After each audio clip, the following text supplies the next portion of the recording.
Bu Pakaxontas opam tipratikanda shunday o'ynatib qovurib tashladi, men hayronman qolib ketdim. Tushunmay qoldim. Tipratikanni tikanmi bu nimasi o'zi? Erim bilan to'g'ri ko'p urushib qolaman, lekin tipratikandan ovqat pishirish darajasigacha bormaganman. Buning uchun bilmayman, qanday bir pazandalik kurslariga o'qishim kerakmi hali. Bilmagan narsam ko'p ekan. Lekin bu tipratikanni qovurib, qizartirib, tuxumlar qo'shib eriga shunday berdi. Eri miq etmay yeganiga hayron qoldim. Tipratikanda ovlashda ayting, tipratikanda tutib terisini shilishda ayting. Gap yo'q, Pakaxontas opam. Bizga ham bir kurs ochib o'rgatsangiz bo'lar ekan. Meni ham zora erim ko'ziga surtib yermidi, tipratikanni qovursam. Ko'zlariga surtib yermidi. Bu sharoit. Men agar erimga tipratikanni qovurib stolga qo'yatirgan bo'lsam, erim tovoq bilan qo'shib meni yuk pukim bilan jo'nataveradi uyga.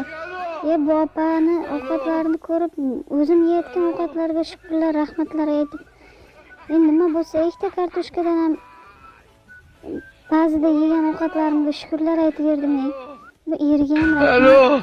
Tipratikanni go'shtini o'zi men o'sha hali bir o'yinga yetolmayapman. Ko'ziga surtib yeyotganiga men besh ketdim. Pakaxontasni bilgan ekan. Aslida erkak zotiga mana shu tipratikandan ovqat pishirib berish kerak. Bugun nima ovqat deb telefon qilganda tipratikanni qovurdim deyish kerak.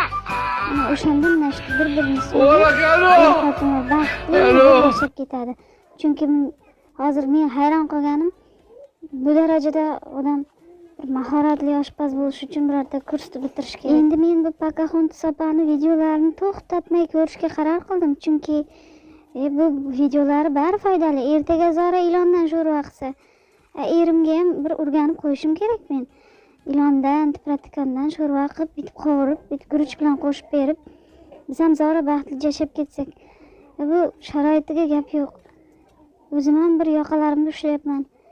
Yana videoni prosmotrini qarang. Erkak ham baxtli, xotin ham baxtli. Bunaqa totuv yashashning siri nimada desam, bu yerga tipratikanni bir qovurib, orasiga 8 ta tuxum qo'shib bersang bo'ldi ekan-ku.